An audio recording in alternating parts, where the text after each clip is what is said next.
ప్రాచీన శాస్త్రీయ అత్యాధునిక వైద్య విధానాలను వినూత్నంగా ఒకే గొడుగు కింద అందుబాటులోకి తీసుకొచ్చింది మెడి9 ఇంటిగ్రేటెడ్ మెడికల్ సిస్టమ్. ప్రస్తుతం ఢిల్లీ అసెంబ్లీ ఎన్నికల్లో బీజేపీ గెలుపు ఖాయమైపోయింది.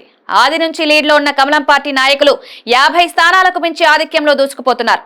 ఒక్కొక్క నేత సగటున 25,000 కోట్లకు తక్కువగా కాకుండా లీడ్లో కొనసాగుతున్నారు.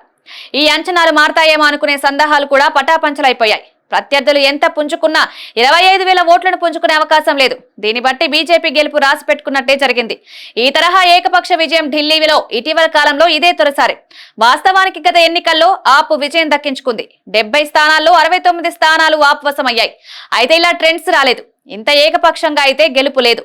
గెలుపు కొన్ని స్థానాల్లో 10-100 ఓట్ల తేడాతో సాధించిన నాయకులు కూడా ఉన్నారు. కానీ ఇప్పుడు ఢిల్లీ ఓటర్ మార్పు స్పష్టంగా చూపించారు. దీనికి కారణాలు అనేకం. డబుల్ ఇంజన్ సర్కార్కు పెరుగుతున్న ఆదరణ, కేంద్రంలోనూ రాష్ట్రంలోనూ ఒకే పార్టీ ప్రభుత్వం ఉంటే అభివృద్ధి జరుగుతుందన్న విశ్వాసం ప్రజల్లో బలపడుతోంది. నిజానికి జరుగుతున్న తీరు కూడా అలానే ఉంది. కేంద్రంలో బీజేపీని సమర్థించే పార్టీలు ఉన్న రాష్ట్రాలకే నిధులు ఎక్కువగా వస్తున్నాయి. దీనిపై విమర్శలు ఉన్నా చేయగలిగిందేమీ లేకపోవడంతో ప్రజలు డబుల్ ఇంజన్ సర్కార్కే మొగ్గు చూపినట్లు స్పష్టమైంది. ఢిల్లీ కేంద్ర పాలిత ప్రాంతం కావడంతో విశేష అధికారాలు ఇక్కడి ప్రభుత్వ పార్టీకి ఉండడం లేదు. దీంతో ప్రతి విషయం కూడా వివాదమవుతోంది.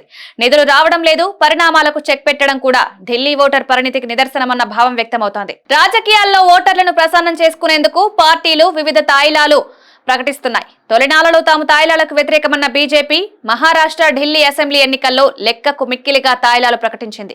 కేజీ నుంచి పీజీ వరకు ఉచిత విద్య, ఉచిత గ్యాస్ సిలిండర్, ఆర్టీసీ ఉచిత ప్రయాణం కొనసాగింపు, నెలకు 2,500 చొప్పున మహిళలకు ఆర్థిక సాయం, సామాజిక భద్రత పింఛన్ల పెంపు వంటి ప్రభావం చూపించాయి. పాజిటివ్ కోణంలో ఆలోచిస్తే ప్రజల ఆలోచన దృక్పథం ఇలానే ఉందంటున్నారు పరిశీలకులు.